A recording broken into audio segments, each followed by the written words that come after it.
30 அவர்களோடு அவர் பந்தி இருக்கையில் அவர் அப்பத்தை எடுத்து ஆசீர்வதித்து அதை பிட்டு அவர்களுக்கு கொடுத்தார்.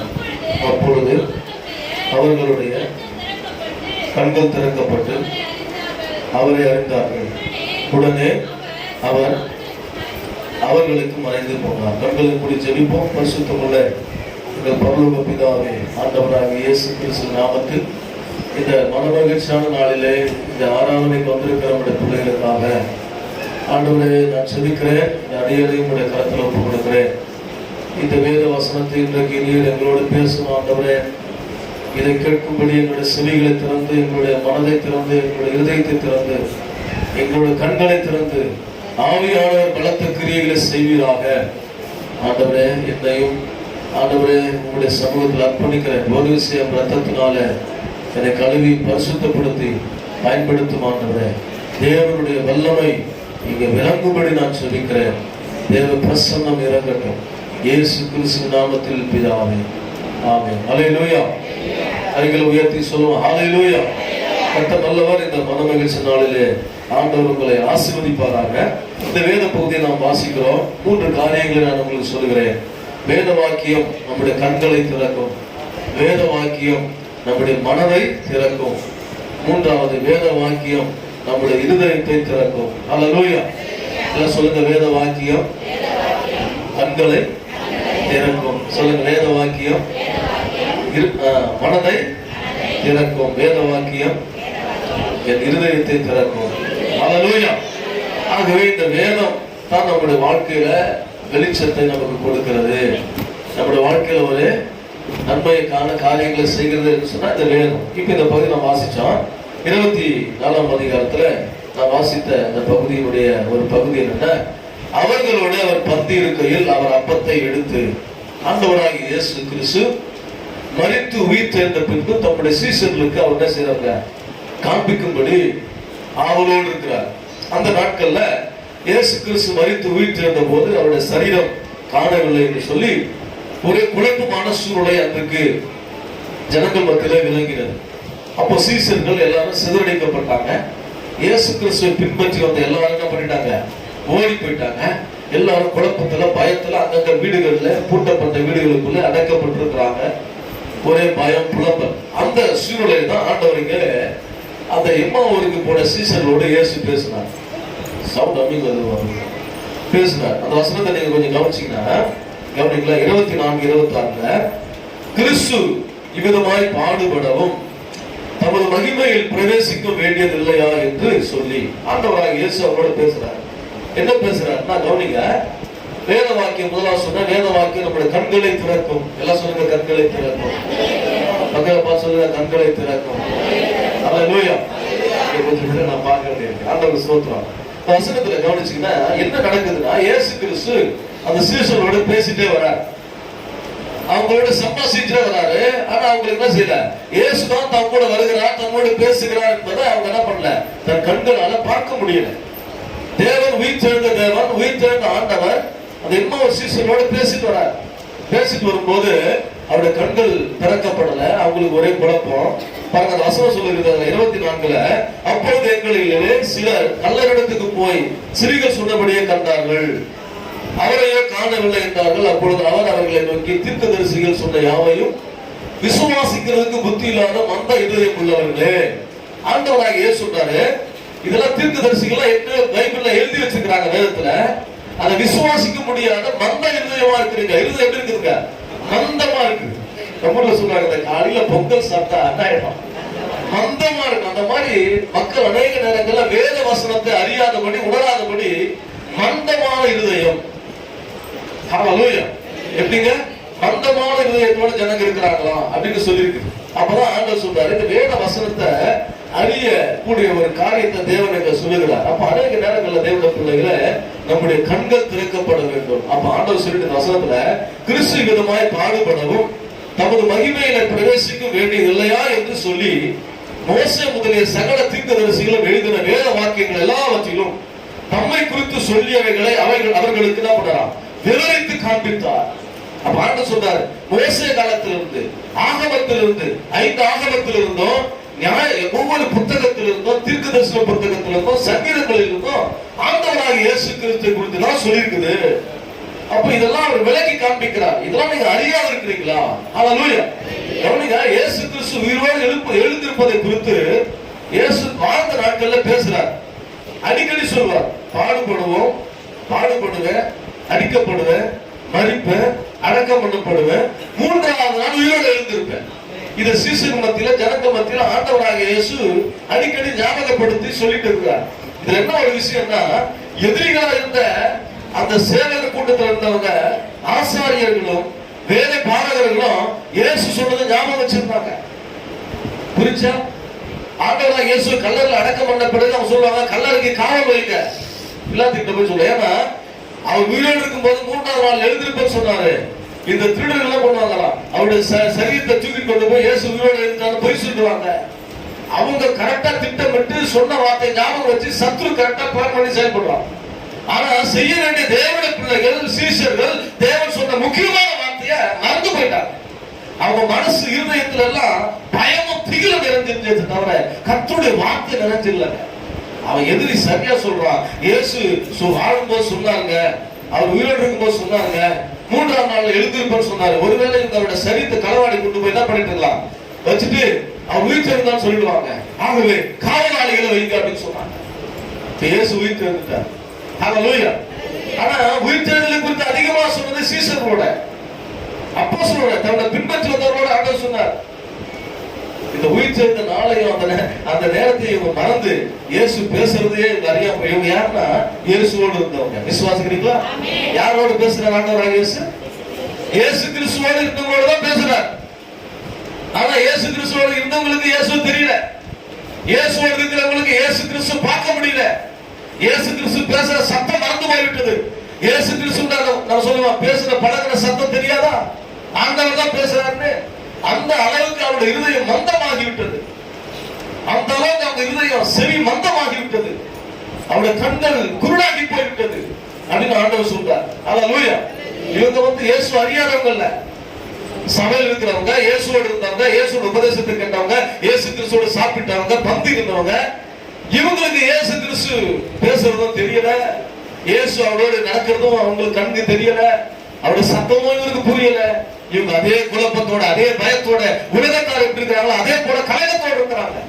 அதனாலதான் ஆண்டவர் சொன்னாரு, மோசேவின் நாட்கள்ல இருந்து, மோசே எழுந்த புத்தகத்திலிருந்து, தீர்க்கதரிசி எழுந்த புத்தகத்திலிருந்து, சங்கீதங்கள் இருந்து என்னை குறித்து எழுதியிருக்கிறதே அது நிறைவேறுகிறது. ஹல்லேலூயா. அப்ப அந்த தீர்க்க தரிசனங்களை, அந்த வேத வசனங்கள் எல்லாம் இயேசு கிறிஸ்துவை குறித்து தான் சொல்லியிருக்கிறோம். அப்ப ஆண்டவர் சொன்னாரு, இதை நீங்க அறியாமல் உங்க இருதயம் மந்தமா இருக்கிறதுக்கு என்ன காரணம், உங்க விசுவாசம் என்ன ஆச்சு, அதை சொல்லிட்டு வரும்போதுதான் சொல்ல பாருங்க. அப்போ அத்தருணத்தில் 29 வசனத்துல கவனிச்சீங்கன்னா, அவர்கள் அவரை நோக்கி சொன்னாங்க, நீர் எங்களோடு நினைச்சிடும் தங்கியும் சாயங்காலம் ஆயிற்று, பொழுது போயிடுச்சு என்று அவரை வருந்தி கேட்டுக் கொண்டார்கள். அப்பொழுது அவர் அவர்களுடைய தங்குபடி உள்ளே போனார். இதுவரையிலும் அவங்களோட தங்கியிருக்கிறவர்கள் அவங்க என்ன செய்யலாங்க, அவர் ஆண்டவராகிய இயேசு கண்டுபிடிக்கல. அவரோட பேசிட்டு வர்றாரு, அதெல்லாம் ஆண்டவராகிய இயேசு தெரியல. பாடல் பாடுறோம், ஆராதிக்கிறோம், தேவனை துதிக்கிறோம். ஆனா ஆண்டவருடைய சத்தத்தை நாம் பெறுவதற்கு, ஆண்டவரை கண்டுபிடிக்கிறதுக்கு பல நாட்கள் இயேசுவோடு தான் இருந்தாங்க அவங்க எல்லாம். ஆனா இயேசு கிறிஸ்துவை அறியலையே, இயேசுவை அவங்க பார்க்கலையே. காரணம் என்னன்னா, அவங்க அன்னைக்கு இருந்த உலகத்துல இருந்த குழப்பம், பயம், திகில், இது எல்லாம் அவங்க மைண்ட்ல வந்துருச்சு, அவங்க பார்வையில வந்துருச்சு, இருதயத்தை நிரப்பிடுச்சு. இதனால இயேசுவை பார்க்க முடியல, இயேசு அறிய முடியல, கூடவே இருக்கிறார். ஹல்லேலூயா. ஹல்லேலூயா. பாருங்களா, என் கூடவே இருக்கும். அப்புறம் அவர் கூடவே தான் இருக்கிறார், பக்கத்துல தான் இருக்கிறார். ஆனா உனக்கு எனக்கு தான் தெரியல. பிரச்சனையே நம்முடைய கண்ணில் தான் இருக்குது. பிரச்சனை நம்ம இருதயத்தில் இருக்குது. அவர் கூடவே இருக்கிறவர், வாக்குத்தத்தம் பண்ணினவர், உன்னை என்னை விட்டு விலக மாட்டேன்னு சொன்னவர், உலகத்தின் முடிவு பரியந்தம் சதா காலங்கள்ல சகல நாட்கள்ல கூட இருக்க வாக்கு பண்ணினவர். ஆனா உங்களுக்கு எனக்கு தான் தெரியல, நமக்கு தான் தெரியல, நமக்கு தான் புலப்படல. நம்முடைய கண்கள்ல நம்ம கூடவே தான் இருக்கிறார். இது ஆவிக்குரிய வாழ்க்கையில் எதுக்கு நாம் மந்தம் ஆயிட்டோமோ, ஆவிக்குரிய வாழ்க்கையில் எதுக்கு வீழ்ச்சி அடைகிறோமோ, பயமத்துக்கு உலக காரியமான மேற்கொள்கிறதோ, அப்பொழுது ஆண்டவர் நம்ம கூடவே இருந்தாலும் நமக்கு தெரியாது. அதான் ஆண்டவர் விளக்குறாரு. என் வேத வசனத்தை மறந்துட்டீங்களா? சூழ்நிலைகள் உங்களை நெருக்கும் போது கர்த்தருடைய வசனம் எங்க போச்சு? அந்த அறிக்கை செய்வதால் விசுவாசத்தை நீங்க விட்டுட்டீங்களே. வேத வாக்கியம் உன் இருதயத்தில் இல்லையா? உன் சிந்தனை இல்லையா? கண்கள் இல்லையா? அதான் உபகாரத்துல சொல்றார், அந்த வசனம் எப்போதும் கையில் இருக்கணும், கழுத்தில் இருக்கணும், உன் கண் குறியில் இருக்கணும் சொல்றாங்க. அந்த வசனத்தை நீ மறந்துடாத. அதுதான் உன்னை ஆசீர்வதிக்கும், உன்னை காக்கும், உன்னை போஷிக்கும். ஹல்லேலூயா. பாருங்க, வசனத்துல சொல்லப்படும் போது என்ன சொல்றாங்க, அந்த கீழே பாத்தீங்கன்னா அவர்களோடு அவர் பந்தி இருக்கையில். அப்ப அவங்க வீட்டுக்கு போயிட்டாரு, அவங்களோட இயேசு பந்தி இருக்கிறார். எப்போதுமே ஒரு முக்கியமான நேரங்கள்ல ஆண்டவர் செய்கிற ஒரு சம்பவத்தை நீங்க கவனிச்சீங்கன்னா இந்த பந்தி இருக்கு. ஹல்லேலூயா. என்ன சொல்லுங்க, அது ஒரு முக்கியமான ஐக்கியம். சீசனோட அடிக்கடி பந்தி இருப்பாரு. ஆண்டவராக இயேசு காட்டி கொடுப்பதற்கு முன்பாக கூட பஸ்கா பண்டிகை அவங்களோட மேல் வீட்டில் ஒரு பந்தி இருந்தார். இப்ப இந்த பந்தி இருக்கும் போதுதான் ஒரு முக்கியமான சம்பவங்கள் அதிகமா நடந்திருக்கிறது நான் பார்க்கணும். பந்தி இருக்கிறாரு பாருங்க, அவர் அப்பத்தை எடுத்து என்ன பண்ணாரா, ஆசீர்வதித்து அதை பிட்டு அவர்களுக்கு கொடுத்தார். இப்ப இவங்க என்ன பண்ணாங்க, அந்த பஸ்கா பண்டிகை நாட்கள்ல ஆண்டவராக இயேசு சொன்னார்ல, காட்டி கொடுக்கப்பட்ட ராத்திரியில இந்த சம்பவத்தை ஒருவேளை அவங்க பார்த்தவங்களா இருக்கலாம். அடுத்தது 5 அப்பத்து 2 மீனையும் என்ன பண்ணாங்க, ஆசீர்வதித்து அதை பிட்டு அநேகருக்கு கொடுக்க சொன்னார். அநேகருக்கு கொடுத்தாங்க. இது எல்லாம் இவங்க வாழ்க்கையில பார்க்கும் போது ஆண்டவராகிய இயேசு கிறிஸ்துவுடைய நினைவு உண்டாகும். எப்பெல்லாம் அப்பத்தை பிக்கிறோமோ, எப்பெல்லாம் நாம் பந்திருக்கிறோமோ, அப்ப ஆண்டவராகிய இயேசு எதற்காக இதெல்லாம் செய்தார்?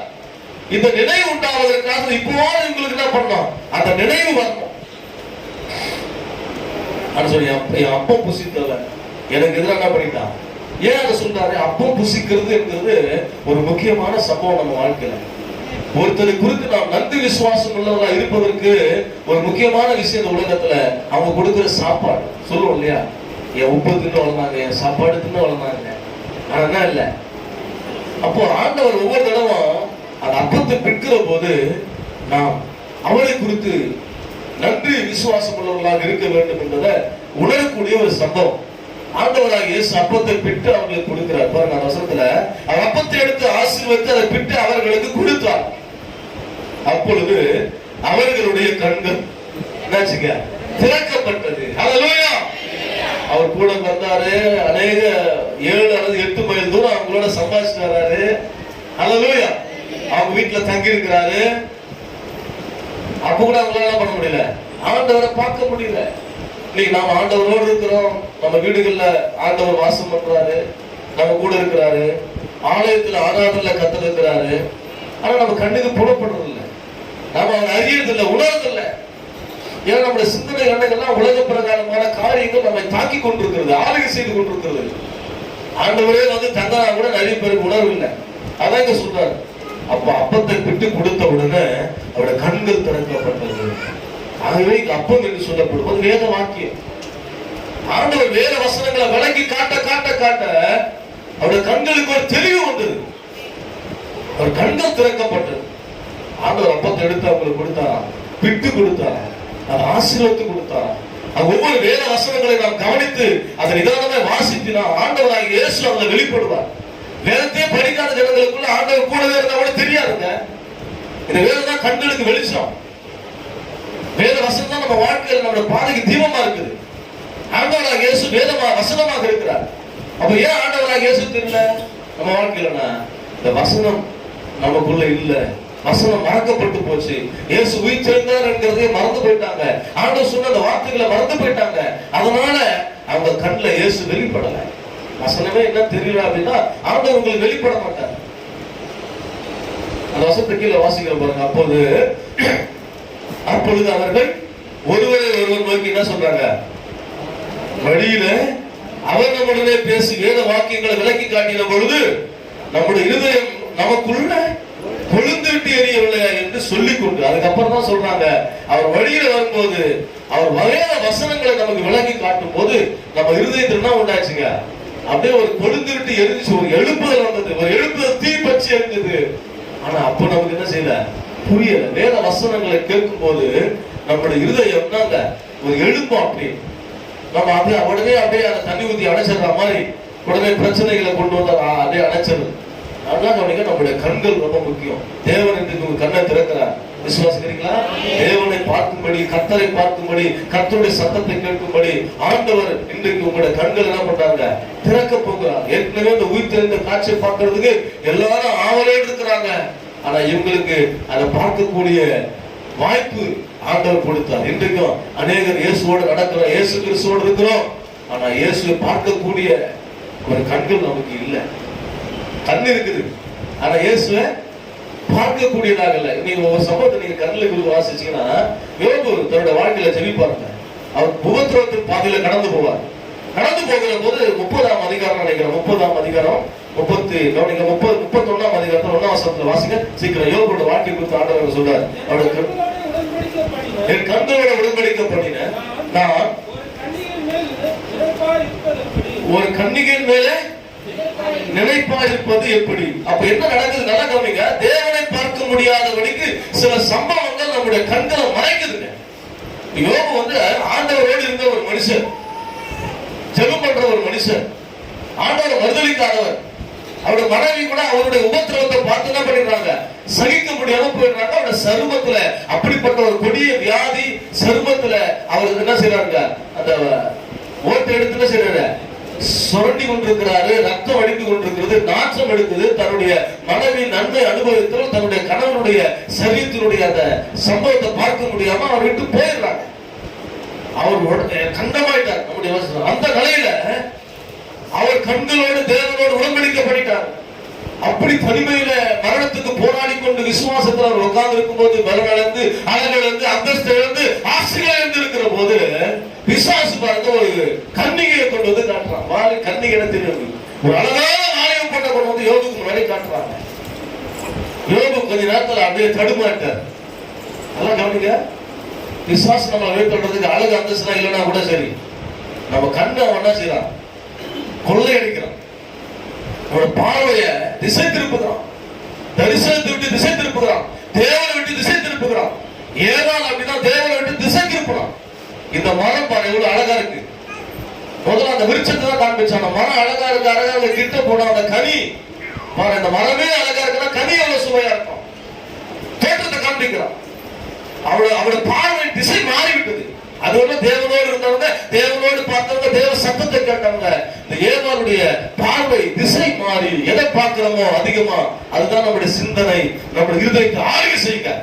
இப்ப யோபு அப்படியே திசை திரும்ப பிசாசு திட்டப்பட்டு ஒரு சிறிய கொண்டு வந்து பண்றான், கன்னிகையை கொண்டு வந்து அப்படியே நிறுத்தினா பாருங்க.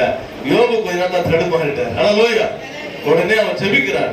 ஐயோ, என் கண்களோட தான் பண்ணிக்கிறேன், உடன்படிக்கை பண்ணிருக்கிறேன், என் கண்களால கர்த்தரை நான் காணணும். ஹல்லேலூயா, ஹல்லேலூயா. ஆகவே இந்த இடையில வந்த இந்த காட்சி என்ன செய்யுதுங்க? என்ன தேவனை விட்டு பிரிக்குது. அப்ப என் கண்களோட உடன்படிக்கை பண்ணுகிறேன், என் கண்கள்ல நான் கர்த்தரை பார்க்கணும்பா. ஹல்லேலூயா. எல்லாம் சொல்லுங்க ஹல்லேலூயா. அப்ப நம்முடைய கண்களை நாம் என்ன செய்யணும்? கவனமா கர்த்தரை நோக்கி பார்க்கிற ஒரு பார்வையில எப்போதும் வச்சுட்டு இருக்கணுங்க. நம்முடைய கண்களை கொள்ளையடிக்கிற நிறைய சம்பவம் இந்த உலகத்துல நமக்கு நடக்கலாம். அன்றைக்கு அவங்களுக்கு ஒரு பயம், குழப்பம், பிரச்சனை எல்லாம் பார்த்ததுனால இயேசு தெரியல. யோபுக்கு இயேசு தெரிகிற இடத்துல ஒரு சிறிய குழந்தை பிசாசு நிறுத்திட்டான். அது எந்த நிலையில? அவன் பலவீனப்பட்ட நிலையில, அவன் சரிய பலவீனப்பட்ட நிலையில. எப்போதுமே நாம் பலவீனமாகும் போது பாவத்தை செய்வதற்கு பிசாசு ஒரு திட்டத்தை வச்சிருப்பான். ஆண்டவராக இயேசு பசியில் இருக்கிறார் தெரிஞ்சு 40 நாள் உபவாச ஜெபத்துல சரியா கொண்டு வந்து இந்த கல்ல அப்பமாகும்படி செய்யும் சொல்றான். நம்மளால தானே செய்வான். எனக்கு வல்லமை இருக்குது, அபிஷேகம் இருக்குது, இப்ப என்ன பண்றாங்க அதை செய்வோம். ஆண்டவராக இயேசு ரொம்ப நிதானமானவர். அவர் பசியா இருந்தா கூட அவர் சொன்னார், மனுஷன் 40 நாள் மாத்திரமல்ல தேவனுடைய வாயிலிருந்து புறப்படுகிற ஒவ்வொரு வார்த்தையினாலும் பிழைப்பான். ஹல்லேலூயா. பிசாசு ஓடிட்டான். எப்ப பலவீனமா இருக்கிறோமோ என்ன தேவை இருக்குதோ அந்த தேவையை பிசாசு கரெக்டா கொண்டு வந்து வைப்பான். அவன் கொஞ்சம் கவனமா இருக்கணும், சுதாரிப்பா இருக்கணும்.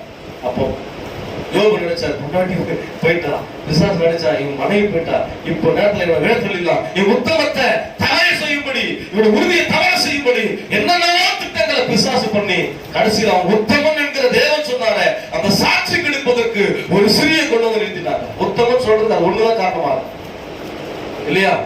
ஏன்னா அவன் உத்தமன்னா நாங்க தமிழ் அர்த்தத்தில் நீங்க புரிஞ்சீங்கன்னா உத்தமி அப்படின்னா புரிஞ்சிடும். அவன் யோபா உத்தமன் ஏன் சொன்னாரு? அவர் அதே மனைவியோட திருமணம் செய்தான், பிள்ளைகளை பெற்றெடுக்கணும். இதை குறைக்கணும்.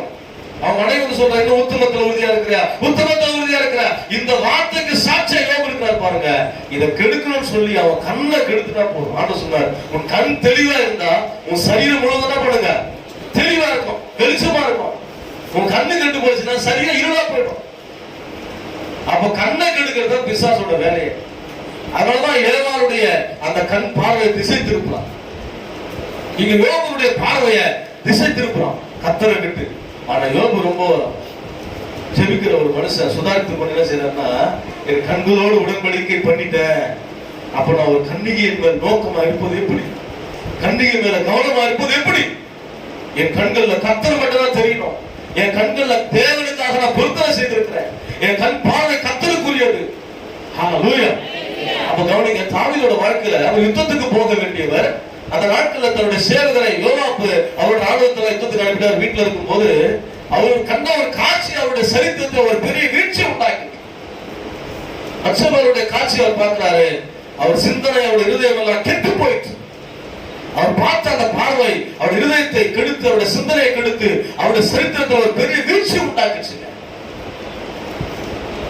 எந்த இடத்துல அவர் குறை சொல்லவே முடியாது. காரணம் என்னன்னா, அவருடைய கண்கள் பார்வையில தேவனுக்கு திசை திருப்பிட்டாங்க.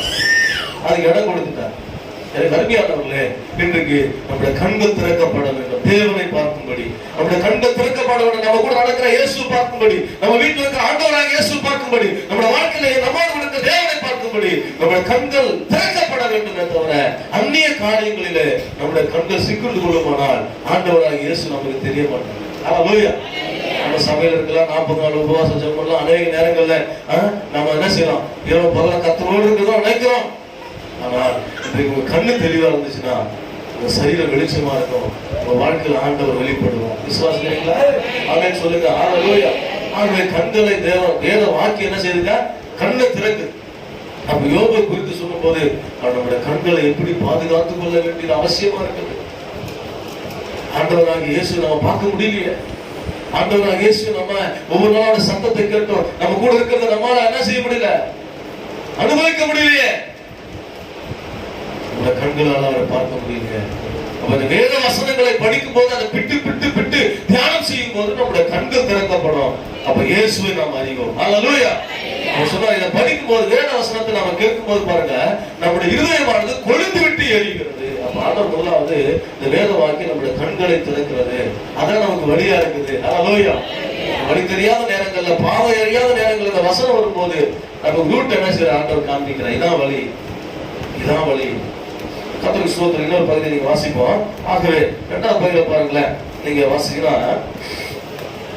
41 வசனத்துல, நான் சாரி 45 வசனத்துல நான் நேரா போயிடுறேன். அப்பொழுது வேத வாக்கியங்களை அறிந்து கொள்ளும்படி அவர்களுடைய மனதை அவர் திறந்தார். 2வது வேத வாக்கியங்கள் மனதை திறக்கிறது. நம்முடைய மனசு என்ன பண்ணுங்க, திறக்குது. எல்லாம் சொல்லுங்க, மனசு திறக்குது. மனசு என்னங்க சொல்லுங்க. அதனால கேட்கிறேன், மனசு என்கிறது மூளை. மனசு என்பது என்னங்க? ஆமா, இருதயம் கிடையாது. அதனாலதான் எல்லாத்துக்கும் நம்ம என்ன சொல்ல, எல்லாத்துக்கும் கை வச்சு சொல்லி பழகிட்டோம். மனசு என்கிறது 2வது நம்முடைய மூளை இருக்குது. இத உணர்ச்சி, இது அநேக நேரங்களில் காணப்படுகிற அந்த எண்ணங்கள் தான் இந்த மூளை நிரப்பி இருக்கும். இப்ப என்ன சொல்ற ஆண்டவர் இங்கே பாருங்க, இயேசு நேரா சீசர்ல இருக்கிற வீட்டுக்கு போயிட்டார். இவங்க என்ன பண்ணாங்க, நேரா போய் இயேசுடைய சீசரோட சொல்லிட்டாங்க, இயேசு நாங்க பார்த்துட்டோம், எங்களோட பேசிருக்கிறாரு அப்படின்னு சொன்ன உடனே அவங்க எல்லாம் ஒரு வீட்டுல இருக்கிறாங்க. இயேசு கிறிஸ்து நேரா அந்த வீட்டுக்குள்ள போய் உங்களுக்கு சமாதானம் அப்படின்றார். இது பெரிய விஷயம் என்னன்னா, கூடவே இருந்த சீசர்கள் நல்லா கவனிங்க, இயேசு கிறிஸ்துடைய மகிமையின் சாயலை பார்த்தவங்க. மருதம மலையில ஆண்டவராக இயேசு யோவான், யாக்கோபு, பேதுருவை கொண்டு என்ன செய்றாங்க, மகிமையின் சாயலை காண்பிக்கிறார். மருதமானார் சொல்லியிருக்கு.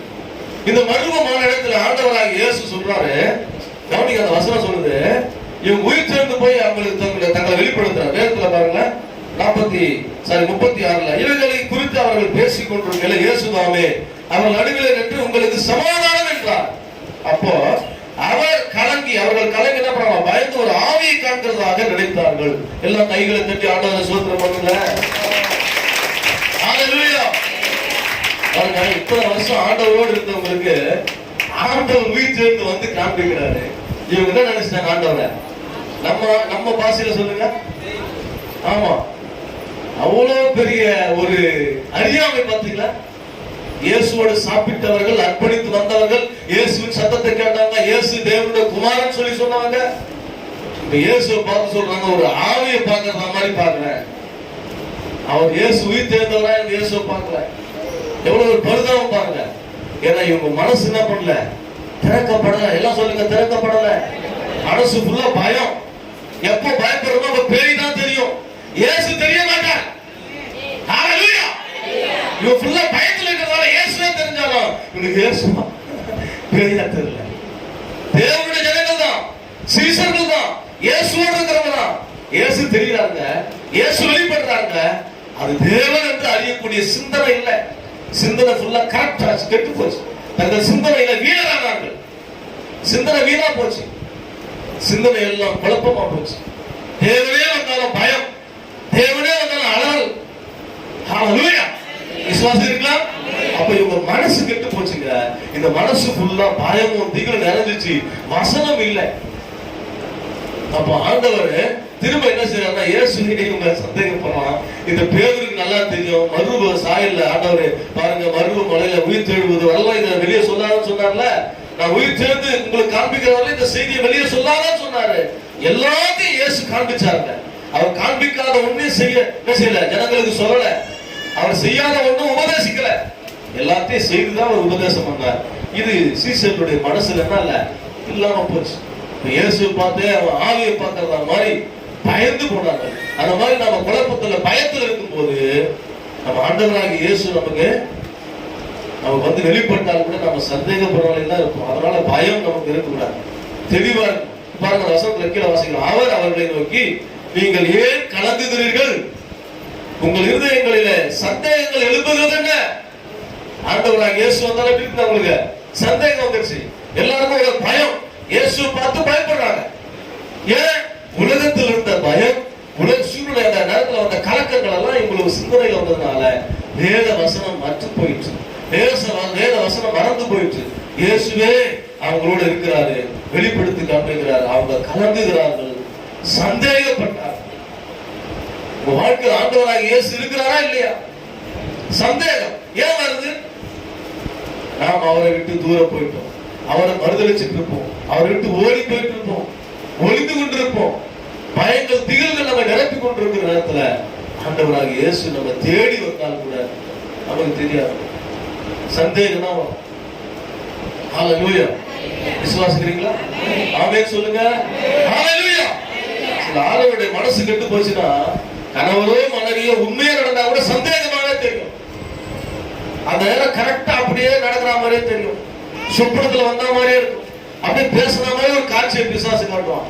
இவங்க எல்லாரும் உண்மையா இருந்தா கூட மனசு கெட்டு போச்சுன்னா நிச்சயமா அந்த உண்மையான சம்பவத்தை நம்மளால உணரவே முடியாது. ஆகவே நம்முடைய சிந்தையை நாம் பாதுகாத்துக்கணும். அதுக்கு ஒரு வசனம் இருக்கு, நீங்க வாசிச்சீங்கன்னா கவனிங்க. ரோமர் 2ஆம் அதிகாரத்துல 21ஆம் வசனம். எதனால 2 கொரிந்தியர் 4ஆம் அதிகாரம் 4ஆம் வசனம். எதனால அவங்க சிந்தனை கெட்டு போது பாருங்க. 2 கொரிந்தியர் தேவனுடைய சாயலா இருக்கிற கிறிஸ்துவின் மகிமையான சுவிசேஷத்தின் ஒளி அவிசுவாசிகளாகிய அவர்களுக்கு பிரகாசமா இராதபடிக்கு இப்பிரபஞ்சத்தின் தேவனானவன் அவர்களுடைய மனதை குருடாக்கினான். ஹalleluya. எல்லாம் சொல்லுங்க ஹalleluya. அப்ப இந்த பிரபஞ்சத்தின் தேவனானவன் பிசாசு இந்த ஜனங்கள், அவிசுவாசமா இருக்கிற ஜனங்களுடைய இருதயத்தை மனசு என்ன பண்ணிட்டோம்னா குருடாக்கிட்டான். சுவிசேஷத்தின் ஒளி அவங்களுக்குள்ள போகாத. அப்ப மனசு குருடாயிடுச்சுன்னா இயேசு தெரிய மாட்டார். தெரிஞ்சா கூட ஆண்டவர் என்று அறியக்கூடிய ஒரு உணர்வு நமக்குள்ள வராதுங்க. இதுதான் இவங்களுக்குள்ள இருந்துச்சு. நம்மளாம் யாருங்க? தேவனுடைய பிள்ளைகள்.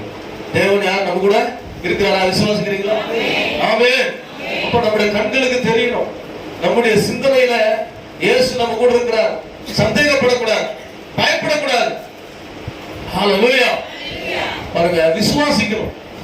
அப்ப இந்த மனசு குருடாக்கப்பட்டது அப்படின்னு சொல்லி பாருங்க. அங்க ரெண்டாவது என்ன செய்யறாருன்னா, இந்த குருடாக்கப்பட்ட இருதயத்தை மனச மூளைய ஆண்டவர் திறக்கிறார். ஹalleluya. இங்கே பார்த்தோம், அவங்க பாருங்க, ஆயினும் சந்தோஷத்தினாலே அவர்கள் இன்னும் என்ன பண்ணல, 41 விசுவாசியாமல் ஆச்சரியப்படுகையில் புசிக்கிறதுக்கு ஏதாவது நீங்க உண்டா என்று என்ன பண்ணாங்களா, அவரிடத்துல கேட்டார்கள். அவங்க என்ன பண்ணாங்க, சந்தோஷப்பட்டாங்க, விசுவாசிகள் ஆச்சரியத்துல இருக்கிறாங்க. பாடுகிற சாப்பிடுறது என்ன இருக்குதா, ஏன் சாப்பிடும் போது தான் இவங்க கண்ணு திறக்கப்படுது, சாப்பிடும் போது தான் இவங்க மூளை திறக்கப்படுது. பாருங்க, ஆண்டவர் ஒவ்வொரு தடவும் அப்போ பிற்கும் போது, புசிக்கும் போது, இது உனக்காக நான் செய்தது, இது உனக்காக பிக்கப்படுகிற சரீரம், உன் பாவத்தை விட்டு போது விளக்கப்படும்படி சுத்திகரிக்கப்படும்படி நான் பிக்க கொடுக்கிற என்னுடைய சரீரம். இதனை சிந்திக்கும் போதுதான் நம்முடைய கண்கள் திறக்கப்படும், என்னுடைய மனசு புதுசா மாறும். ஹல்லேலூயா. எங்கனா பாவம் மாட்டியிருந்தா, எங்கனா சிந்தனை மாட்டியிருந்தா, அது திரும்ப தேவனுக்கு நேரம். ஆண்டவரே, என் பார்வையில கடந்த நாட்கள் போயிட்டு தூரப்பட்டு என் கூட இருந்தோம், எனக்கு கூட நீங்க பேசி என்னால பார்க்க முடியல, என் சிந்தனையில உணர முடியல, அறிய முடியல. இன்றைக்கு என் கண்கள் திறக்கப்படணும், என் சிந்தனை திறக்கப்படணும். இந்த அப்பத்தை புசிக்கிற போது, இந்த ரத்தத்தை தானம் பண்ணுகிற போது, ஆண்டவரே என் கண்கள் திறக்கப்பட, என் சிந்தனை திறக்கப்பட எனக்கு உதவி செய்யப்பா. இயேசு வந்து சொன்னாரு, இங்கே என்ன பண்ணுங்க பாருங்க, அப்பொழுது பொரித்த மீன் கட்டத்தையும் தேன்கூட்டு துணிக்குமாறு கொடுத்தார்கள். அவைகளை அவர் வாங்கி அவர்களுக்கு முன்பாக புசித்து அவர்களை பார்த்து சொன்னார், மோசே நியாயப்பிரமாணத்திலும் தீர்க்க தரிசனத்திலும் சங்கீதங்களிலும் என்னை குறித்து நிறைவேண்டிய, என்னை குறித்து எழுதியிருக்கிறவர்கள் நிறைவேற வேண்டியது என்று உங்களுக்கு நான் உங்களோடு இருந்த போது உங்களுக்கு சொல்லிக் கொண்டு வந்த விசேஷங்கள் இவைகளே என்றார். அவருக்கு சொன்ன அந்த வசனத்தை சொன்ன பாருங்க, அப்பொழுது வேத வாக்கியங்களை அறிந்து கொள்ளும்படி அவர்களுடைய மனதை அவர் அவருடைய மனதை அவர் திறந்து அவர்களை நோக்கி எழுதியிருக்கிறபடி கிறிஸ்து பாடுபடவும் 3ஆம் நாளில் மரித்தோருக்கு எழுந்திருக்கும் வேண்டியதா இருந்தது. ஹல்லேலூயா. அங்க முதல்ல சொன்னாரு, இங்க வந்து அந்த வசனத்துக்கு முடியல சொல்றாரு, எழுதியிருக்கிறபடி இயேசு பாடுபடவும் 3ஆம் நாள். இதுதான் அவங்க மிஸ் பண்ணிட்டாங்க. இயேசு பாடுபடவும் 3 நாள் உயிரோடு எழுந்திருக்கும். இது அவங்க கண்ணுக்கு புலப்படல, அவங்க சிந்தனையில மூளையில வரல. இயேசு உயிர்த்தெழுந்து சொல்றாரு, இதெல்லாம் வேதத்தில் எழுதியிருக்கிறபடி நடந்திருக்குங்க. இத சொன்ன உடனே அவங்க சிந்தனை திறக்கப்பட்டது. ஹல்லேலூயா. முதல்ல அதை சொன்ன உடனே அவங்க கண்கள் திறக்கப்பட்டது. இங்க அப்பத்தை பிட்டு அங்க கொடுத்தவரோட கண்கள் திறந்தது. இங்க அவங்க என்ன செய்றாங்க, அப்பத்தை மீனை வாங்கி புசிச்சு அவங்களுக்கு வசனத்தை சொல்றாரு, அவங்க கண்கள் திறக்கப்பட்டது, சிந்தனை மனசு திறக்கப்பட்டது. இன்னொரு பகுதியை வாசிக்கலாம். அப்போஸ்தலர் நடவடிக்கையில அப்போஸ்தலர் நடவடிக்கைகள் 16ஆம் அதிகாரம் 3வது அவர்களுடைய இருதயம் திறக்கப்பட்டது. நான் சொல்லி இந்த காரியம் 16ஆம் அதிகாரத்துல 13ஆம் வசனத்தை நான் வாசிக்கிறேன், அல்லது ஒரு வசனங்கள் நான் வாசிப்போம். கர்த்தருக்கு ஸ்தோத்திரம். 13 ஓய்வு நாளில் நாங்கள் பட்டணத்திற்கு வெளியே போய் ஆட்சியருகே வழக்கமாய் ஜெபம் பண்ணுகிற இடத்துல உட்கார்ந்து அங்கே கூடி வந்த சிறுகளுக்கு உபதேசித்தோம். கவனிங்க, அங்கேயும் விசுவாச பிள்ளைகள் தான், சீசர்கள் தான், அப்போஸ்தலர்கள் ஆக வேண்டியவங்க. இங்கே என்ன விசுவாசிகள் தான். நல்லா கவனிக்கணும். இப்ப யாருக்கு தான் தெரியல, விசுவாச பிள்ளைகளுக்கு தான் தேவன் தெரியல. விசுவாச பிள்ளைகளுக்கு தான் அந்த மனசு திறக்கப்படல. ஆண்டோட உயிர்த்தெழுதல சந்தேகப்பட்டாங்க, இயேசுவை பின்பற்றுறாங்க. இங்க பார்க்கிறோம், ஓய்வு நாளில் நாங்கள் பட்டணத்துக்கு வெளியே போய் ஆட்சியருகே வழக்கமாய் ஜெபம் பண்ணுகிற இடத்துல உட்கார்ந்து அங்கே கூடி வந்த சிறுகளுக்கு உபதேசித்தோம். என்ன நடக்குது? இது மாதிரி ஓய்வு நாள்ல எல்லாரும் பவுல் வழக்கமா எங்க போனாலும் ஜெப ஆலயங்கள்ல உபதேசம் பண்ணுவார். இந்த ஓய்வு நாள் தோறும் அவர் எங்கன்னா ஒரு சர்ச்சில் போய் உபதேசம் பண்ணுகிறது வழக்கம். இங்க ஆட்சியருக்கு ஜனங்கள் கூடுகிற இடத்துல அவர் என்ன பண்றார், உபதேசம் பண்ணுகிறார். வசனம் சொல்லி பாருங்க, அங்கே கூடி வந்த சிறுகளுக்கு உபதேசித்தோம். அப்பொழுது தேத்திரா ஊராலும் ரத்தாம்பரம் விற்கிறவளும் தேவனை வணங்குகிறவளும் ஆகிய லீதியா என்னும் பேருள்ள ஒரு சிறி கேட்டுக் கொண்டிருந்தார். எல்லாம் சொல்லுங்க ஹல்லேலூயா. அநேகர் வந்து தேவனுடைய வார்த்தையை கேட்கிறாங்க, உபதேசத்தை கேட்கிறாங்க. ஜெபம் பண்ணும் போது ஜனங்கள் கேட்கிறாங்க தேவ வார்த்தையை. பவுல் அங்க உபதேசிக்கிறார். உபதேசிக்கிறத கேட்டுக்கொண்டிருந்த சிறிகள்ல இந்த லீதியா என்கிறவர்கள் வியாபாரம் செய்கிற ஒரு சிறி. அநேக இடங்கள்ல வியாபாரம் செய்து சுற்றி திரிந்து வந்தாலும் ஓய்வு நாள் தோறும் தேவனுடைய வார்த்தையை கேட்பது அவர்களுடைய வழக்கமா இருந்துச்சு. அந்த சிறி வாஞ்சையோடு தாகத்தோடு தேவனுடைய வார்த்தையை கேட்க ஓடி வருகிறார்கள். இன்னைக்கு நம்முடைய வாழ்க்கையில கூட அநேக வேலைகள் இருக்கலாம், அநேக சூழ்நிலை நெருக்கத்தில் இருக்கலாம். ஆனா கர்த்தருடைய நாளிலே, ஆண்டவரை ஆராதிக்கிற நாளிலே ஒரு தாகத்தோடு வாஞ்சையோடு வருகிற ஒரு சிறியனுடைய சகோதரனுடைய வாழ்க்கையில கர்த்தர் அவங்க இருதயத்தை திறக்கிறார். இந்த உபதேசத்தை நீங்க பாத்தீங்கன்னா அநேக ஸ்திரீகள் அங்க இருந்தா கூட லீதியாள் என்ற பேரில் ஒரு ஸ்திரீ கேட்டுக் கொண்டிருந்தார். பவுல் சொல்லியவைகளை கவனிக்கும்படி கர்த்தர் அவள் இருதயத்தை திறந்தருளினார். அல்லேலூயா. மூன்றாவது சொல்லுங்க, இருதயத்தை திறந்தருளினார். சொல்லுங்க, இருதயத்தை திறந்தருளினார். சொல்லுங்க, இருதயத்தை திறந்தருளினார். அல்லேலூயா. பாருங்க, யாருங்க இவங்க? வசனம் சொல்லுது, அந்த வார்த்தையில பாருங்க, அப்பொழுது தியத்திரா ஊராலும் ரத்தாம்பரம் இருக்கிறவர்களும் தேவனை வணங்குகிறவர்களுமாகிய லீதியாள். ஏற்கனவே ஆண்டவரை ஆராதிக்கிறவங்க, ஏற்கனவே தேவனை ஆராதிக்கிறவங்க. ஆனா இருதயம் இன்னைக்குதான் திறக்கப்படுது, கண்கள் இன்னைக்குதான் திறக்கப்படுது, மனசு இன்னைக்குதான் திறக்கப்படுது. கர்த்தரோடு இருக்கிற ஜனங்கள் தான், கர்த்தரை பின்பற்ற ஜனங்கள் தான். ஆனா கல்வாரி சிலுவையில மரித்த இயேசுவை, நமக்காக பாடுபட்டு அடிக்கப்பட்டு உயிர் திறந்த இயேசுவை தரிசிக்க முடியலையே. நம்முடைய சிந்தனையில ஆண்டவராக இயேசு தோன்றலையே. நம்ம இருதயத்துல ஆண்டவராக இயேசு நாம இன்னும் என்ன செய்யற, தேவனாக அங்கீகரிக்க முடியாம அநேக நேரங்கள்ல குழப்பத்தில் இருக்கிறவங்க. இந்த லீதியாளுடைய இருதயத்தை தேவன் திறந்தார். இந்த லீதியாள் தேவனை தொழுது கொள்ளுகிறவன், வணங்குகிறவன், ஆண்டவரை ஆராதிக்கிற ஒரு விசுவாசி தான். ஆனால் அன்றைக்கு அவளுக்குள்ள அந்த வாஞ்சையை பார்த்து தேவன் அவருடைய இருதயத்தை திறந்திருந்தான். அல்லேலூயா. ஏன் இருதயத்தை திறக்கணும்? ஆண்டவர் சொன்னார், உங்க இருதயம் எங்க இருக்குதோ, உங்க பொக்கிஷம் எங்க இருக்குதோ அங்கதான் இருக்குங்க. சொல்லுங்க, இருதயம் இருக்கும். இருதயத்தை வேற இடத்துல வச்சுட்டு தேவனை பார்க்க முடியாது, தரிசிக்க முடியாது. தேவனுடைய வார்த்தை உங்க உள்ளத்துல வராது, இருதயத்துல வராது. நம்முடைய சிந்தனையும் பார்வையும் இருதயமும் ஒன்னோட ஒண்ணு தொட முடியாது. எதை பார்க்கிறோமோ அது சிந்தனைக்கு போது சிந்தனையின் ஆளுகையினுடைய அர்த்தத்தினால இருதயத்துல நிரம்புது. இப்போ நம்ம பார்வையில தேவன் தெரியணும், நம்ம மனசுல இயேசு கிறிஸ்துவோட வார்த்தை இருக்கணும், அவருடைய குறித்த சம்பவங்கள் வெளிப்படணும், சந்தேகம் வரக்கூடாது, பயம் வரக்கூடாது, விசுவாசிக்கணும். அது இருதயத்தில் நிறைஞ்சிருச்சுன்னா இயேசுக்கு வாழ்க்கையில மகிமையான காரியங்களை செய்வார். அல்லேலூயா. இன்னைக்கு இந்த மூன்று நடக்கணுங்க. இந்த மூன்று நடப்பதாக சொன்னாரு. இந்த அப்பத்தை பிட்டு கொடுக்கும் போது இது எதற்காக செய்யப்பட்டது? என்னுடைய பாவங்களுக்காக, உங்களுடைய பாவங்களுக்காக, அக்கிரமங்களுக்காக இயேசு அப்பத்தை என்ன செய்தாரு? தன் சரீரத்தை அடிக்கப்படும் போது ஒப்பு கொடுத்து இந்த அப்பம் சரீரமாக எண்ணப்படுது. இந்த திராட்சரசம் என்னுடைய பாவங்களுக்காக, அக்கிரமங்களுக்காக சிந்தப்பட்ட இயேசு ரத்தமாக எண்ணப்படுகிறது. இதை பானம் பண்ணுகிற நாள்ல நம்முடைய கண்கள் திறக்கப்படும், நம்முடைய சிந்தனை திறக்கப்படும், நம்முடைய இருதயம் இயேசுக்காக அர்ப்பணிக்கப்படும். அல்லேலூயா, அல்லேலூயா. அப்ப வேத வாக்கியமும் இந்த அப்பத்துக்கு ஒப்பிட்டு சொல்லப்படும். இந்த வேத வாக்கியங்கள் எல்லாம் ஆண்டவராக இயேசு கிறிஸ்து சொல்லி இருக்குது. அப்ப இருதயம் என்ன செஞ்சுங்க? நான் எப்ப புரிச்சேன், பல தடவை ஜப கூட்டத்துக்கு வந்திருக்கிறாங்க, பல தடவை ஆண்டவர் ஆராய்ச்சிருக்கிறாங்க, அவங்க ஆல்ரெடி தேவனை தொழுது கொள்றவங்க. ஆனா அன்றைக்கு தான் இருதயம் திறக்கப்பட்டது. எனக்கு பிரியமானவர்களே, இன்றைக்கு ஆண்டவராக இயேசு உங்கள் கண்களை திறக்கிறார், ஆண்டவராக இயேசு உங்களுடைய மனசை திறக்கிறார், ஆண்டவராக இயேசு உங்கள் இருதயத்தை திறக்கிறார். ஹல்லேலூயா. இன்றைக்கு இயேசு எதற்காக வந்தார்? நம்முடைய பாவங்களுக்காக அடிக்கப்பட்டு மரித்து ரத்த சிந்தி உயிர்த்தெழுந்தார். அதை பிற்கிற நாளிலே அதை நினைவு கூற வேண்டும். ஏன் அடிக்கடி அவர் பக்தியை பத்தி சொன்னார்? புரிச்சவங்களுக்கு அதை பிற்கும் போதுதான் அவங்களுக்கு ஆஹா, அன்றைக்கு இயேசு இதை செய்தார் சொன்னார். நான் வருகிற வரையிலும் இதை நினைவு கூறும்படி என்ன செய்யுங்க, இதை செய்யுங்க, மறந்துடாதீங்க. இயேசு உங்களுக்காக எனக்காக மரித்ததை மறந்துடாதீங்க. பாவங்களுக்காக, அக்கிரமங்களுக்காக அடிக்கப்பட்டு நொறுக்கப்பட்டு மரிச்சதை மறந்துடாதீங்க. உங்க கண்கள் இன்னைக்கு திறக்கப்படணும். வேற காரியங்கள் நம்ம அழித்து விடக்கூடாது. இருதயத்துக்கு ஒரு சம்பவம் சொல்லுன்னா கவனிங்க, வாசிங்க. ரோமர் 2:21, ரோமர் 2:21 வாசிங்க, சீக்கிரம் வாசிங்க. ரோமர் 2:21. ஹல்லேலூயா, ஜீசஸ். இப்படி இருக்க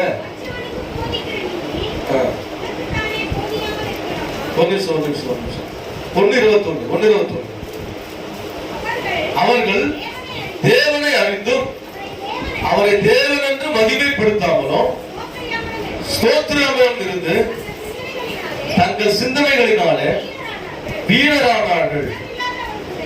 உணர்வில்லாத அவர்களுடைய இருதயம் இருளடைந்தது. ஹல்லேலூயா. இல்ல கை சொல்லுவோம். ஹல்லேலூயா. என்ன கவனிங்க, இருதயம் என்ன ஆச்சு பாருங்க. ஏன் இவங்களால ஆண்டவராகிய இயேசுவை அறிய முடியாதபடி இவருடைய இருதயம் எத்தனை வருஷமா இருந்துச்சு? விசுவாசி தான் அவங்க, தேவனை ஆராதிக்கிறவங்க தான். ஆனா இருதயம் திறக்கப்படல. அதுக்கு என்ன காரணம் சொல்றா பாருங்க. அவர்கள் தேவனை அறிந்தும் அவரை தேவன் என்று மகிமைப்படுத்தாமலும்.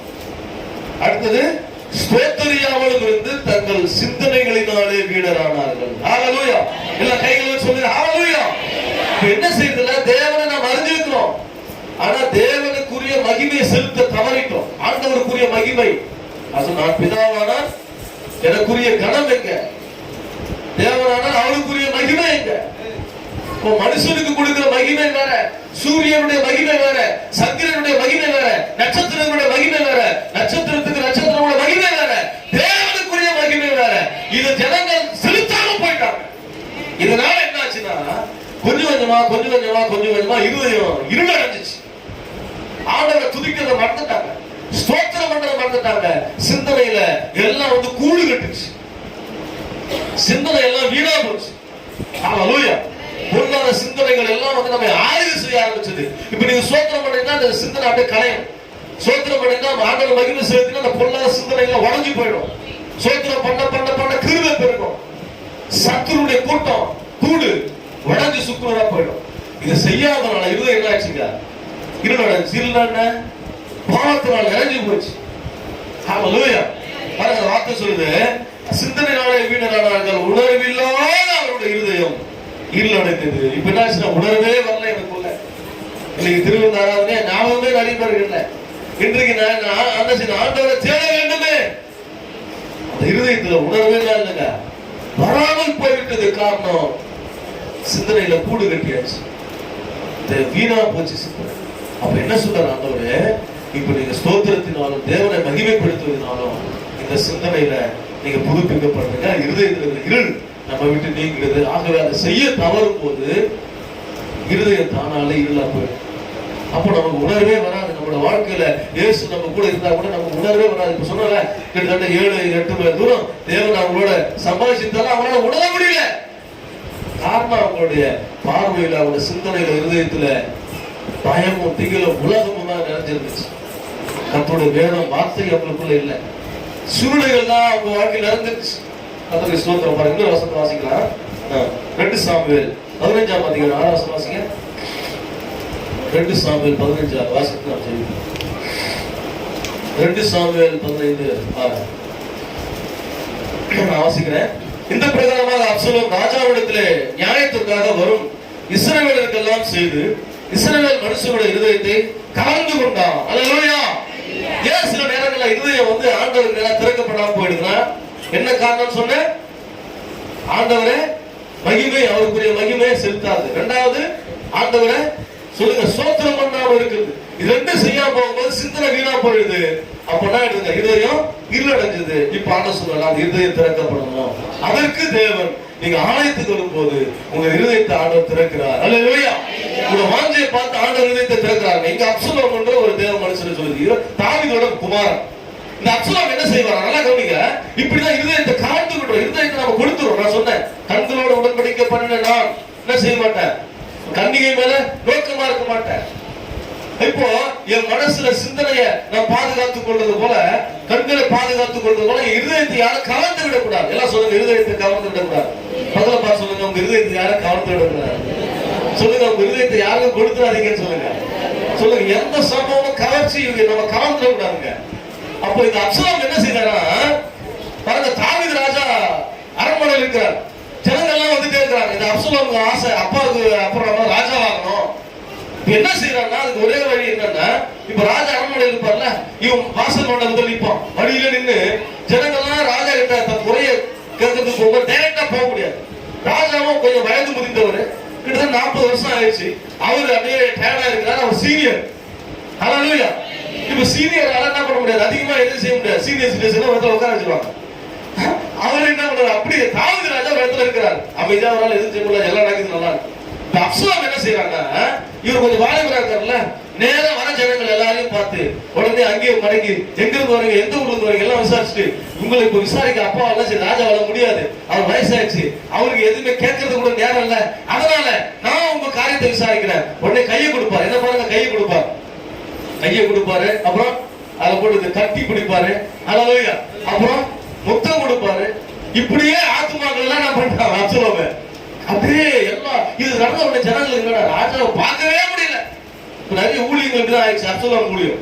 ஒரு சபை வளர்ந்துச்சுன்னா அந்த ஊழியக்காரர் கொஞ்சம் ரொம்ப விஷயத்துல வளர்ந்து முதிர்ந்தவரா இருப்பாரு. சில நேரங்களில் அவரோட ஊழியத்தின் அலுவல் நிமித்தம் ஜனங்களை சரியா சந்திக்க முடியாம போச்சுன்னா இவர் என்ன பண்ண, வளர்ந்த ஊழியக்காரர் நல்ல நேரம் பாருங்க, ஒவ்வொருத்தரையும் பார்த்து பாரு, உங்களை சந்திக்க ஆள் இல்ல, உன்னை கேட்க ஆள் இல்ல, உன்னை விசாரிக்க ஆள் இல்ல, பாரு நான் இருக்கிறேன், கட்டி பிடிக்கிறது, உடனே முத்தம் கொடுக்கிறது. இது ஒரு அஃபெக்ஷன் ஜனங்களுக்கு ஒரே இருதயத்துல. ஆஹா, தாங்க இந்த மாதிரி ஒரு நாள் செய்யல. அவர் ராஜா, அவர் பண்ணாத இந்த தேசத்துக்காக ஜனத்துக்காக பண்ணாத காரியமா இப்படி செய்ய செய்ய செய்ய என்ன ஆச்சுன்னா இருதயத்துல பண்ணாங்க. ஆமா, நீங்க கூட அப்படிதான். மக்கள் எப்போதுமே நமக்கு என்ன யார் பேசுறாங்க அதில் நான் நிறைய நேரங்களில் கலந்து விடுவோம். உன் இருதயத்தை ஒருத்தரும் கலந்து கொள்ள இடமே கொடுக்க கூடாது. எந்த சம்பவமும் எந்த காரியத்திலும் இருதயம் சாஞ்சி விடக்கூடாது. இந்த அப்சலோமுடைய செயல்களை பார்த்து இப்படி நிறைய பலந்த சபைகளுக்கும் மூத்த ஊழியர்களுக்கும் இது ஒரு நிறைய பிரச்சனை. வளர்ந்த ஊழியர்களும் வேலை வெட்டி கிடையாது. அவங்க என்ன பண்றது, வடியில நின்று இவங்களோட பேசுறது அவங்களோட பேசுறது, பாஸ் வந்தாரா இல்ல வரல, அவர் முன்ன மாதிரி இல்லைங்க, அவங்க வர மாட்டாரு, நான் தான் வருவேன். அதனால இவங்களோட அந்த ஜனங்களுக்கு அந்த சூழ்நிலையில என்ன பண்ண, இருதயத்தை கவர்ந்து அப்புறம் வசனம் இப்படிதான் அப்சலோம். இந்த பிரகாரமாக அப்சலோம் ராஜாவிடத்துல நியாயத்திற்காக வரும் இஸ்ரவேலர் எல்லாருக்கும் செய்து இஸ்ரவேல் மனுஷனுடைய இருதயத்தை கவர்ந்து கொண்டான். எல்லாம் என்னாச்சுங்க, இருதயத்தை சொல்லுங்க என்னாச்சுங்க, கவர்ந்து கொண்டான்.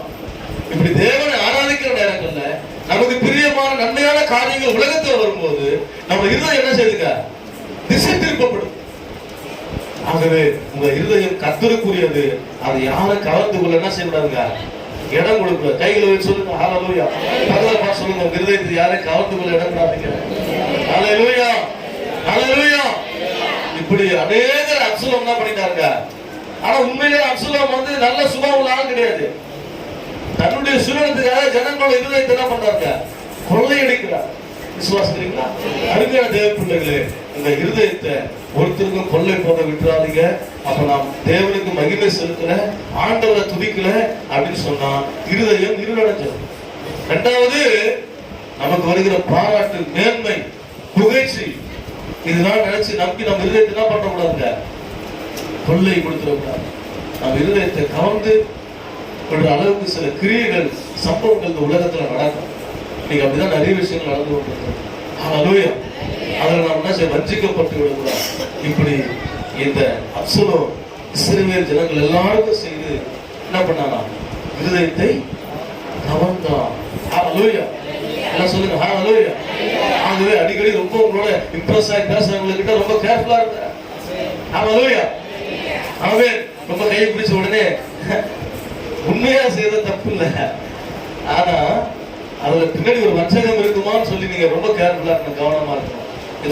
அப்சலோமை நம்பி போனாங்க, எல்லாருமே வீழ்ச்சி அடைஞ்சாங்க. கடைசியில தாவீதோட ஓடி வந்து சேர்த்துட்டாங்க. அவங்க அறியாமைனாலே அப்படி நடந்தாங்க. இன்னைக்கு நம்ம இருதயத்தை கொள்ளை கொள்றதுக்கு நிறைய சாத்தானுடைய தந்திரங்கள் ஏராளமா இருக்குது. நம்ம இருதயத்தை வஞ்சிக்கிறதுக்கு நிறைய பிசாசின் தந்திரங்கள். ஹல்லேலூயா. ஒரு கணவர் சில நேரங்களில் கணவன் மனைவி வாழ்க்கையில குடும்பத்துல சில கருத்து வேறுபாடுகள், குழப்பங்கள் இருக்கும். அந்த நேரம் பார்த்து ஒருத்தவங்க ரொம்ப பாசமா பேசுவான், ஒருத்தவங்க ரொம்ப அன்பா விசாரிப்பான். உன் இருதயத்தை கொள்ள கொடுக்காத. ஹல்லேலூயா. உன் இருதயத்தை வித்து போட்டுறாத. ரொம்ப கேர்ஃபுல்லா இருக்கணும். நம்ம சூழ்நிலையை பயன்படுத்தி சாத்தான் தந்திரமா சில விஷயங்களை பக்க வழியா கொண்டு வந்து உன்னை விட செய்வான். சில நேரங்களில் கணவர் வாழ்க்கையில் அப்படி நடக்கும், சகோதரர் வாழ்க்கையில மனைவி செய்கிற சில விஷயங்கள்ல குடும்பம் அப்படிதான் இருக்கும். சிலர் பாத்தீங்கன்னா ரொம்ப அப்படியே நல்ல குடும்பம் நடத்துற மாதிரி, அப்படியே ஒழுங்கா இருக்கிற மாதிரி, பக்தியா இருக்கிற மாதிரி தெரியும். சிலர் என்ன பண்ணுவாங்க, அவங்களுக்கு தைரியத்தை பறி கொடுத்துருவாங்க. இது எல்லாமே விசுவாசி பண்ற சூழ்ச்சி. வாழ்ந்தாதான் தெரியும் வாழ்க்கை. அதனால வாழ்ந்தா தெரியும், ஐயோ இந்த அப்பா தெரியாம போயிடுச்சு, முதல்ல தெரிஞ்ச ஓடியே போயிட்டு இருப்பேன். அந்த மாதிரி விசுவாச நேரங்கள்ல இருதயத்தை கொள்ளை கொண்டு போக செய்வான். உங்க பிரச்சனை நேரங்கள்ல ஆண்டவர் சொன்னார், கணவன் மனைவி பிரிந்திருக்கிறது கூட அதிகமா பிரிஞ்சிருக்க கூடாது. ஏன்னா பிசாசனா செய்யறாங்க, இருதயத்தை வேற மாதிரி விசாரிப்பு, அன்பை காட்டி, பாசத்தை காட்டி திசை திருப்புறாங்க. இருதயத்தை யாரும் கவர்ந்து விட இடக்கூடாது. ஹல்லேலூயா. விசுவாசிக்கிறீங்களா? உங்களுக்காக பாடுபடுற, கஷ்டப்படுற உங்க மனைவி மேல நீங்க அன்பா இருங்க, கசந்து கொள்ளாதுங்க. உங்க புருஷன் மேல நீங்க ரொம்ப என்ன செய்யணும், அன்பா கீழ்ப்படிதலோட குடும்பத்தை நேசிங்க. நீங்க விசுவாச நிறைய குழப்பங்களை குடும்பத்துல பிள்ளைகளுக்குள்ள உண்டாக்குறத நாம் பார்க்கிறோம். இதுக்கெல்லாம் காரணம் என்ன? நம்முடைய பார்வை, நம்முடைய மனசு, நம்முடைய இருதயத்தை யாரோ ஒருத்தர் டிஸ்டர்ப் பண்றாங்க, ஹalleluya. யாரோ ஒருத்தர் டிஸ்டர்ப் பண்றாங்க, ஹalleluya. அது நம்ம இடம் கொடுத்துடவே கூடாது. நீங்க நிறைய மொபைல் போன் வந்ததுனால எதை எங்க கனெக்ஷன் இருக்குன்னு நமக்கு தெரியல. நிறைய அந்தரங்கமா ரகசியமா இருக்கு நான் பாக்குறோம். அதனால ஆண்டவர் நம்மளோட சொல்ற, உங்களுடைய கண்களை விட்டுறாத, உங்களுடைய சிந்தனை விட்டுறாத, கூடு கட்டுறாத, உன் இருதயத்தை கலந்துகிற எந்த ஒரு காரியத்துக்கு இடம் கொடுத்துறாத. தேவன் உன் கூட இருக்கிறார், இயேசு உன் கூட நடக்கிறார். நீ அதை பார்க்கணும், உன் மனசுல அது உண்டாகணும், உன் இருதயத்துல அவரை நீ ஏற்றுக்கொள்ளணும். விசுவாசம் இருக்கா? கண்களை மூடி நாம் ஜெபிக்கலாம். ஹalleluya. ஆண்டவர் சமூகத்துல ஒப்புக்கொடுத்து இந்த நாள் ஆண்டவருடைய கண்களை இன்றைக்கு திறங்கப்பா. என் குடும்பத்து மேல, பிள்ளைகள் மேல ஆண்டவரை உண்மை நான் பார்க்கும்படி என்னுடைய ஆண்டவரே சிந்தனையை திறங்கப்பா, என் மனசை திறங்கப்பா, என் மனசை திறங்கப்பா. எல்லாம் சொல்லுங்க, மனசை திறங்கப்பா. ஆண்டவரே பயம், திகில், என் கூட நீங்க இருந்தாலும் எனக்கு குழப்பம், என் கூட நீங்க வந்தாலும் எனக்கு ஒரே அழுக, என் வாழ்க்கையில சமாதானம் இல்லை, நிம்மதி இல்லை. இயேசு வந்து சொல்றாரு, அந்த குறித்த வீட்டுக்குள்ள வந்து உங்களுக்கு சமாதானம் சொன்னாரு. ஆனா அவங்களுக்கு பயம் உண்டாது. எனக்கு அன்பான தேவனுடைய பிள்ளை, நீ பயந்து கொண்டிருக்கிறார், வாழ்க்கை குறித்து, எதிர்காலத்தை குறித்து கலங்கி கொண்டிருக்கிறாயே. ஆண்டவராக இயேசு கூட தான் பேசுறார்.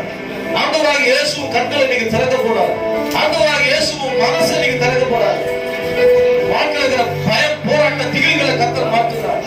உன் இருதயத்தை ஒருத்தர் கொள்ளை கொண்டு போக இடம் கொடுக்கிறாங்க.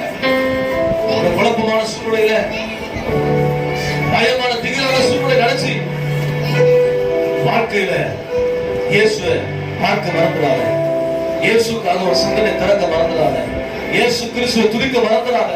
அவர் அப்பத்தை விட்டுக் கொடுக்கிறார். உனக்காக தான் இயேசு வந்தார், உனக்காக தான் ஆண்டவராக இயேசு அடிக்கப்பட்டார், உனக்காக தான் இயேசு ரத்தம் சிந்தினார், உனக்காக தான் இயேசு கல்வாரி சிலுவையிலே தன் ஜீவனை கொடுத்தார். இயேசு உனக்காக உயிர்த்தெழுந்தார், உனக்காக எனக்காக இயேசு வரப்போகிறார். ஆண்டவராக இயேசு வரும்போது நாம் பார்க்கிறோம், முகமுகமா தரிசிக்கிறவே. கண்களை, சிந்தனை, இருதயத்தை கர்த்தருக்கு ஒப்புக்கொடு. கர்த்தரோடு உடன்படிக்கை பண்ணினா ஒரு கன்னிகை மேல நோக்கமா இருக்க கூடாது. என் மனசு குருடாயிடக்கூடாது, விசுவாசம் என் மனசை குருடாக்கிடக்கூடாது. என் இருதயத்தை யாரும் கொள்ளையடிச்சிடக்கூடாது, கொள்ளையடிச்சிடக்கூடாது. என் குடும்பத்தில் 1000 குழப்பம் இருக்கலாம், உன் வீட்டுல 1000 பிரச்சனை இருக்கலாம். நான் கணவன் மனைவிக்குள்ள எந்த சத்துரு உள்ள புகக்கூடாது, ஆளுமை வரக்கூடாது. மறைந்திருக்கிற அந்த காரியங்களை கர்த்தர் போது அகற்றுவாராக. நீதியாளர் இருதயத்தை திறந்த தேவனுடைய வல்லமை இருந்த இருதயத்தை திறப்பாராக. கண்கள் திறக்கப்படுவதாக, சிந்தனை திறக்கப்படுவதாக. ஓ லாமா லாமா லாமா ஷகாமா லாமா லாமா. இயேசுவின் நாமத்துல, இயேசுவின் நாமத்துல இப்பொழுது வல்லமை இறங்கி கொண்டிருக்கிறது, ஒரு வல்லமை இறங்கி கொண்டிருக்கிறது. உன் கண்களோடு உடன்படிக்கை செய்வாயாக, உன் சிந்தனையோடு, உன் மனசோடு உடன்படிக்கை செய்வாயாக. இயேசு உன்னோடு இருக்கிறார், அவர் உன்னை விட்டு விலகவில்லை, உன்னை கைவிடவே இல்லை. இயேசு உனக்காக ரத்தம் சிந்தினார், உனக்காக அடிக்கப்பட்டார், உன்னை மீட்டுக் கொள்ளும்படியாக, உன்னை அர்ச்சிக்கும்படியாக ஆண்டவராக இயேசு வீற்றிருந்து இப்பொழுது நடுவில் ஜீவிக்கிறார். இயேசு வல்லமை உள்ளவர், அவர் அர்ச்சிக்கிறவர், அவர் மீட்கிறவர், அவர் சகாயர். பயப்படாதே. ஓ ராமா லாதா நாமா, ஓ ரிகாமா லாதா நாமா, சந்த ராதா நாமா, ஓ ரிமா லாதா நாமா, சந்த ராதாமா. உன் இதயத்தை ஒருவர் கொள்ளை கொண்டு போக இடம் கொடுப்பாங்க. உன் இதயத்துல கர்த்தர் வாசம் பண்ணி கொடுக்கிறார்.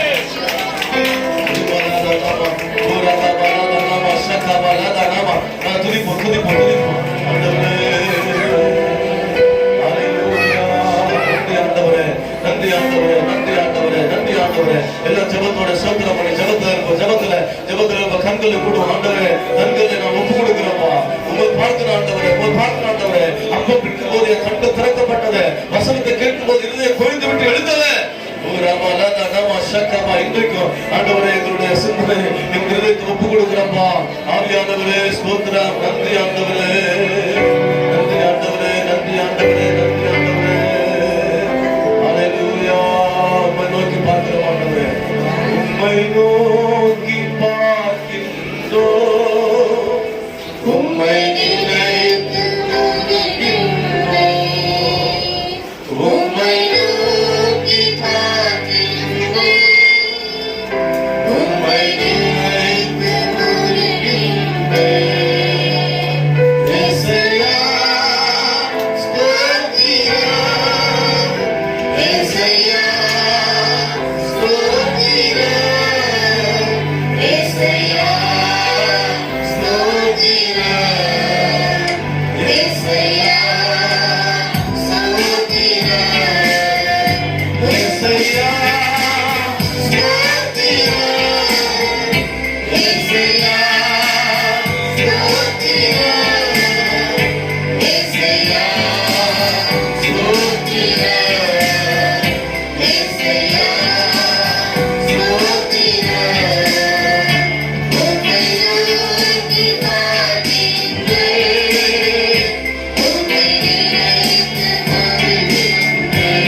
சிந்தனையோடு மனசோடு உடன்படிக்கை செய்வார்கள், இருதயத்தோடு உடன்படிக்கை செய்வார்கள்.